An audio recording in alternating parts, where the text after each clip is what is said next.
आज आता सांगितलं त्यांनी, सकाळी आम्ही पद्मानगर, कंडिकनगर आणि स्वातंत्र्य सैनिक नगर त्या भागातील प्रमुख भाजपचे प्रमुख पदाधिकारी आदरणीय चिखळे काका असतील, प्रवीण डोंगरे साहेब असतील, आदरणीय बजरंग कुलकर्णी साहेब असतील, त्यांच्यासोबतचे सर्व बूथ कार्यकर्ते यांच्यासोबत तिथं आमचा डोर टू डोर झालाय. अतिशय उत्तमरित्या त्यांचा प्रतिसाद होता. तिथे नागरिक सुद्धा सुशिक्षित आहेत. त्यांची काही मागण्या होत्या डेव्हलपमेंटच्या विकासाच्या मुद्द्यावर.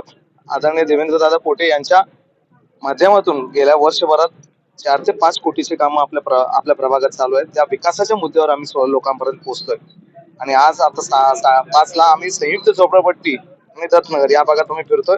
माझ्यासोबत माझे सहकारी जोगी आणि आदरणीय दत्तू पोसा साहेब आणि या भागातील असंख्य भाजपचे कार्यकर्ते ही जी नेहमी भाजपच्या सोबत होते. आणि मी जरी मागील टर्मला माझा इथं पराभव झाला तरी सुद्धा या लोकांशी मी संपर्कात होतो. आणि असंख्य भाजपचे कार्यकर्ते एका घरात इथं भाजपचे कार्यकर्ते आहेत. मला निश्चित खात्री आहे, संयुक्त झोपडपट्टी असू द्या, दत्तनगर मध्ये असू द्या, कार्यकर्त्यांच्या बळावर ह्या भागात निश्चितच जास्तीत जास्त मतं आम्हाला मिळतील.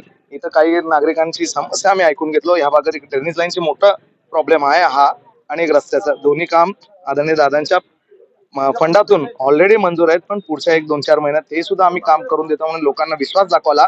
या विश्वासाच्या जोरावरच इथले नागरिक आम्हाला निश्चितच भाजपला मतदान करतील. आदरणीय फडणवीस साहेबांचं जे लाडकी बहीण योजनेचा आम्ही घरोघरी जातोय की लाडकी बहीणमुळे काय तुम्हाला काय आम्ही विचारतोय.